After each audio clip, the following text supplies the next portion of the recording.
Hello, Halton. Welcome to another episode of Healthy Minds, Healthy Life. I'm your host, Nadirah. Today, I have the privilege of having Harjeet Dhillon on the show. She's an accomplished humanitarian, mother, author, and actor. Harjeet, welcome to the show. Hi, Nadirah. Thank you for having me on. And we have an exciting topic for you. We're going to be discussing art. How is art being used to heal your mental health? Harjeet, let's talk a little bit about the music video that's coming out called Lean on Me. What was the concept behind Lean on Me? And how does that kind of align with healing for your mental health? So, the concept behind Lean on Me, the lyrics are all very fitting with someone's struggle of mental health, with mental health. And it speaks to a person who is struggling with mental health, telling them to lean on me and that you're not alone going through this and you can be strong and you can get through this. The video itself, it's celebrating choices, that we make choices throughout our life. And the two women depicted in the video have made the right choices to get to where they are.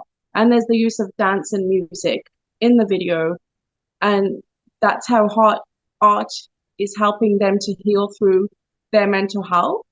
So it's very in tune with using art to heal from mental health. And also just to recognize that not everybody can get through the struggle with mental health. So showing respect to loved ones that have been lost due to mental health. And that's really the basis of the video. Yeah, and the suicide rate is fairly significantly high. And it's also, I believe, more male suicide. Male suicide is actually higher than female suicide. Because I guess us as women, we tend to talk to each other and have support. But for male, I guess it's not traditionally known that they should be in tune with their feelings and be comfortable to open up and lean on other people. So, what are you hoping to accomplish through this video? To increase awareness of mental health and just to show that everybody has a story. Everybody has to make different choices in life, and some people will make the wrong choices. That doesn't mean that life is over. If you make a wrong choice, you have so much more time to fix that. And seeing what we can do is we can see everything as positive, even the bad choices that we make. We have to remember that we have to make bad choices to appreciate the good that we receive at the end of everything. So along the way, when we do make bad choices, it's nice to know that there's always a light at the end of the tunnel, and not to use that particular moment to fall into the trap of getting depressed or start to struggle again with your mental health and the choices that you've made. We all have choices to make, and not to focus on making the right one, because in that moment the right one might not be the right one, and just to see everything as a growth opportunity and to learn along the way.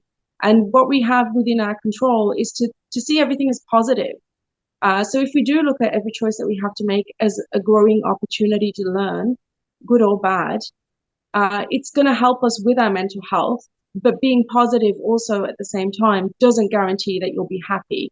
There are many people that they portray themselves as very positive, and that they can be very positive. You can be grateful for everything that you have, little or a lot, and positive about everything that you have. But it doesn't have to make you happy. You can be so alone, which will make you sad.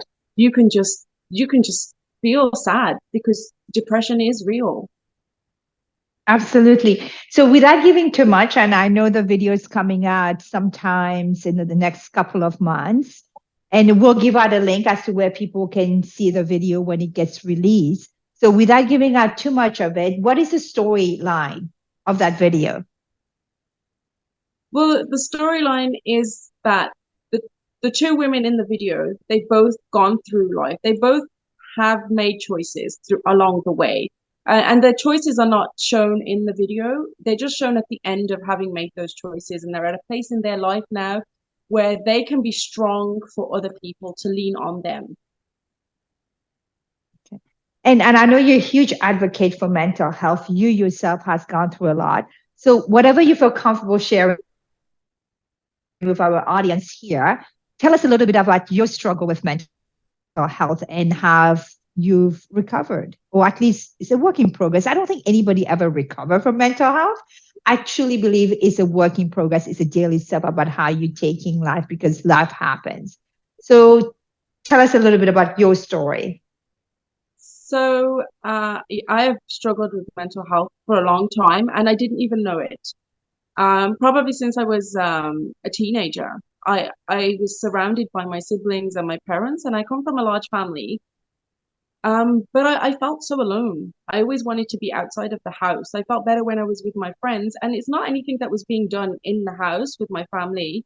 It's just how I felt on the inside. There are so many expectations on us from society, from your family, whether it's cultural, whether it's because of being a girl or a boy, and there's just so many expectations that we have to fulfill. And I'm a strong believer in God.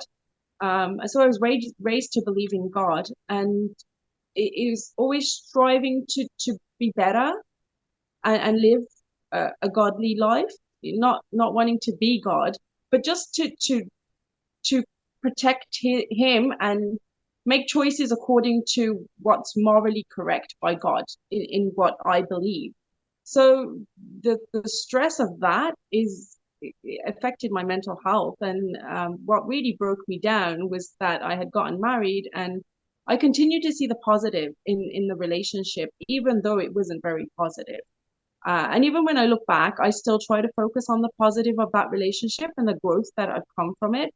So it was my first marriage, and I had two children. And after the birth of my second child, I lost a child to an ectopic pregnancy. And that wasn't the reason why we decided to go our separate ways. But there was so much to contribute, and just having to deal with all of this. And I felt so alone because my husband wasn't very supportive.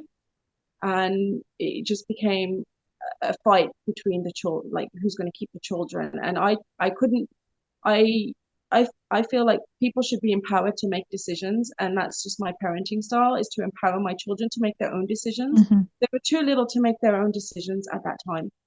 So I told my husband we should sit down with them, let them know what's going on. And it turned out that he didn't want to have that happen.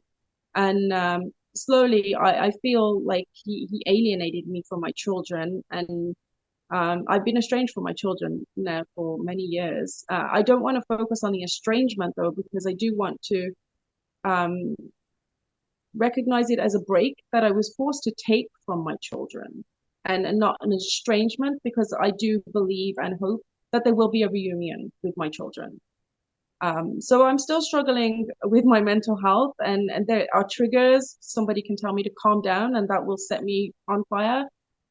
Just little things will trigger me, and being aware of your triggers is massively helpful to get through it. And thank you for sharing that. And the key is awareness. So you are very aware of your emotions and feelings and triggers. And I like how you have such a positive mindset, saying that, you know what, I'm not going to call it estrangement. It's really just a reunion that's going to happen at a later date. And I know there's a lot of people who go through divorces that are not a happy time. And it can get really, really ugly. At the end of the day, you still have to take care of yourself so that you can be very present for your children. And I know you do a lot of arts. You're an actor, and tell us a little bit how that art helped you with dealing with your personal issues. For me, art is it's part of my creative mindset, and I feel like that's the part of me that I enjoy being in that creative mindset, whether it's acting, whether it's writing. I don't paint much, but just anything to do with art, it, it's great. I like watching people's artwork. I like to see what they painted. I like to listen to music. I like to sing along to songs too. I find that very healing. And just in general, when I find when I do get the time to write or to act, it's really healing for me from within in different ways. It's an escape from my life in a healthy kind of way, because when it's acting, you are not playing yourself, and that's the key, is that you are playing somebody else who is having a struggle or not having a struggle. It's their life that you are portraying on a screen. So it helps me to not think about what my struggles are and what I'm going through myself, because it's a character that I'm playing. So offloading all of my stuff to become someone else for a day or a week or however long, it's it's fun. I see it as fun, which helps me to heal. And the same thing with writing. When I do write, I like to write about romance, mostly friendships, things like that. Um, and I will write about things that I would hope and imagine that could pull anybody through any situation. I write about tight friendships that I feel like we should all have strong friendships. I agree with you because friendship really help you. And on my show, we've talked a lot about meditation, healthy eating, exercise, gut health, so many different topics that I've talked to in previous episode regarding your mental health and wellness. Never really touch upon art. This is the first time we're doing a show about art. But you have such a great point because people need to explore, if they have that artsy side of them, explore it because it does help you with your mental health. And for yourself, who has gone through a lot of struggle, now you're finding that it's just a very healing process to be able to be in touch with your creative side. So for folks that are going through struggle right now, what is a few things that you've learned from the past that will be your advice for our audience?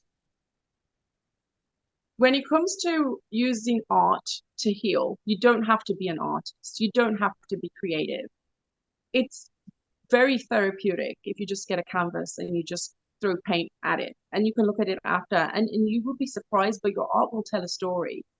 And using art, for me, is helpful. It might not be the best way for everybody, but say if you like to work out, getting the energy out at the gym is also very good. If you like to go to the gym and getting rid of this energy, the stress that you're feeling, it's when you're in that moment and you're feeling like your world is crashing down and it's crashing down faster than you can lift it up. You have to, at that moment, be aware that you're going down. And even if you, sometimes when you go to sleep, you can wake up the next day and the next day will be fresh. But the more that you start to go down that path, that I've made the wrong choice, I'm in a bad place, and you focus on that and not what's coming because of that. And I did see a great video once, and it's kind of stuck with me, is that to always see yourself when you are going through something bad in life, in that moment, imagine yourself as a negative image that's in a dark room.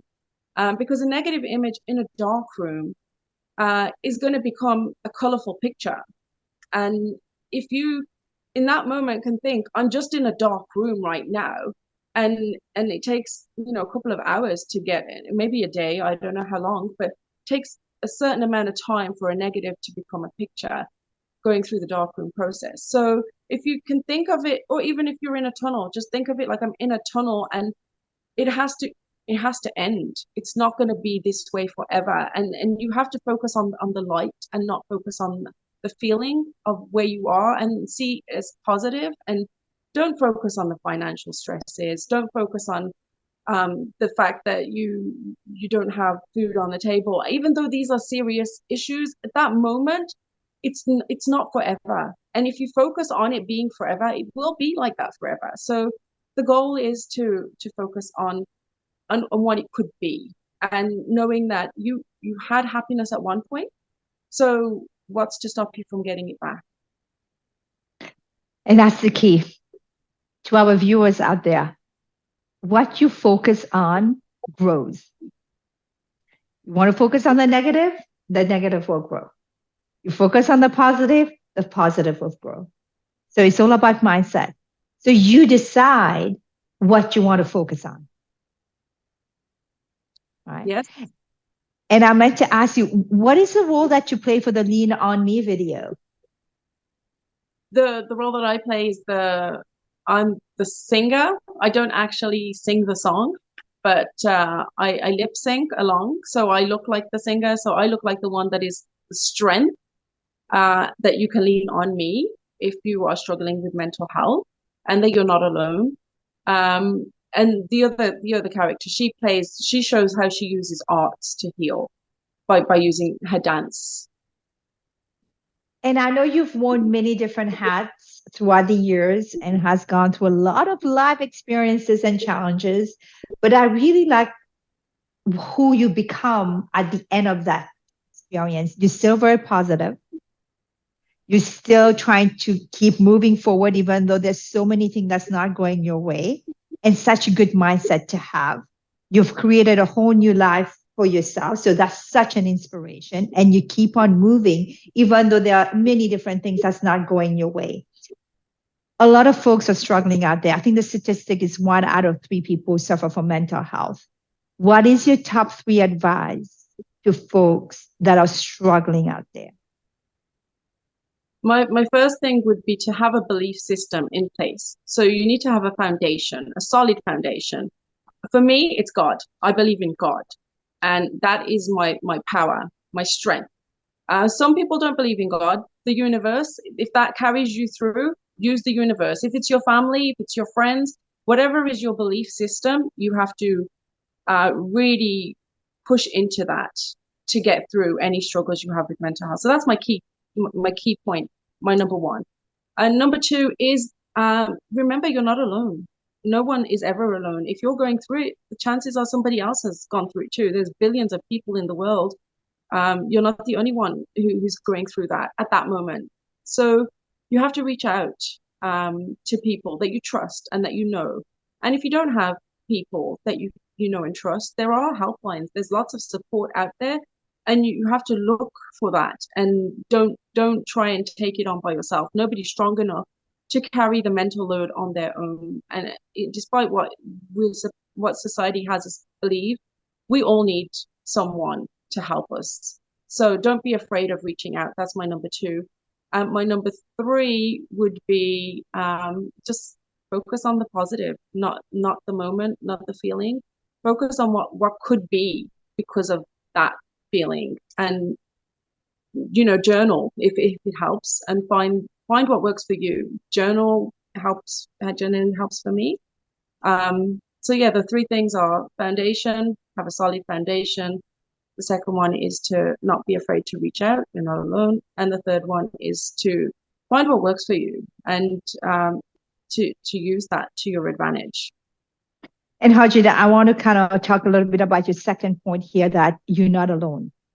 The truth is that everybody struggles from something, but we have this perception of people based on their Instagram image.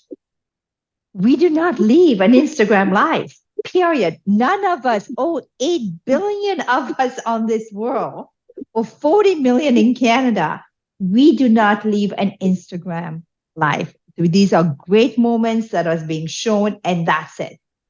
So let's not try to strive to that Instagram moment or Instagram life. It's non-existent and not attainable. We're all human. We're going to have human moments, and it's okay. Let's normalize the fact that we have good days, bad days, terrible days, extreme days, and it's okay. And let's create a village. And I think I've talked about that previously. To your point, we need to start creating a village around us. We need to create that support system of people that we feel safe, that will not judge us, because sometimes people will judge you on your worst day. You do not want to surround yourself with people who are going to judge you on your worst day. You want friends that are going to have unconditional love and not going to be judging you. They will be able to sit in that mud with you and hold your hand and cry with you. And I think that if you don't have that today, you need to strive doing that. So talking about that support system, what kind of support system have you been able to create to support you to still stay very positive and keep moving forward? Well, my strongest faith in God is the best thing for me. It took me a while to get here, to have this relationship with God, but I find now if there is a question that's burning in my mind because there's a situation I'm experiencing, I've kind of learned not to talk out. As soon as my emotions are very sensitive, I'm experiencing something, I used to have the tendency to pick up the phone, call someone, write it down, send it to someone. I try and deal with it myself, and I talk to God in my head or out loud. I have a conversation with God, and I wait patiently for the answers. And for me, sometimes it can be hard. Sometimes I'm like, what am I supposed to do? How am I going to know I get the answers? And the more I question it and the more I speak to God, the more I get the answers. And it's so solid for me that I know that this is the answer that I'm asking for. For example, if I need to make a choice, say I'm struggling with being a mom to the kids, I need a break, I need a mental break, and I'm not getting the support I need. Talking to anybody is not going to help me with that. So if I talk to God first and then I wait and see what happens, usually people will show up. God doesn't mean that you can't lean on people. God brings you the right people, and so that's my saving grace, is to not just offload to people straight away, and to give God a moment, a second to digest what I'm going through and let me process my feelings as well. That's just such a wonderful thing to say. Absolutely wonderful, because you're so aware of your feeling and you're not reacting. You don't react. Something is happening to you. You're aware of it. You don't like it. You have all these emotions. Instead of going text crazy and calling, like a lot of people will, you don't. You take a moment and you pause. And I think that's such a great advice. Take a moment. Don't react to it. It's very hard, though, for human being not to react. But I think we can all practice that. And that's a practice, though. And I can tell from you, it's a learning. You've learned it and you're practicing it on a case by case basis, right? And each of us, to our viewers out there, to the audience that are listening today, that is something that we can all practice. When something has happened to us, pause, don't react. And there's a saying that say how you react to the situation is what's going to decide the outcome of it. So now you have a choice of deciding what that outcome is going to be based on your reaction. And yes. For you, Harjeet, that's such a Zen moment. I know we have like 4 minutes left, and I want to maybe peel a little bit that in the next couple of minutes here. How did you get to that point? What is the story you're telling yourself in your head to get to that point of not reacting?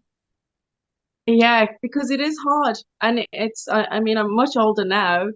I tell myself, what good is it going to do to react in this moment, in this situation? I take everything into account, how it's making me feel, and sometimes I do fall prey to it. I do react. Sometimes I speak and I shouldn't have, but I recognize it, and I will come back and address it, that I shouldn't have done that, and it wasn't good for me, and it wasn't good for the other person either. And I just find that when you are silent, if you're in a bit of conflict with someone, and conflict is my worst, I just can't handle a conflict with a person. I'd rather avoid it. But if I am in that situation, because I know I'm not able to avoid it all the time, if I just focus on praying in my mental state, and just zone out what I'm hearing, and the words that people saying, they're not always important. If I feel threatened by the words, if I just don't listen to them, I'm protecting myself. It's that image of a glass cage around you. You just don't let anybody get through that, and words can't. So unless somebody's going to come into my space, I don't setting boundaries. Basically, what you're doing is setting boundaries. Yes. So I know we have a couple minutes here. Harjeet, I want to tell you, thank you so much for your advice. I know we started talking about others being healing, and you were able to heal through us, and you're still doing that. We look forward in seeing this video, and we're going to share all your social media information and the information there, folks, of where you can see this video coming out. And the key points that I took today from you is that at the end of the day, just don't react, and keep, every time there's a situation, just think about it, pause, reflect on it, and then address it.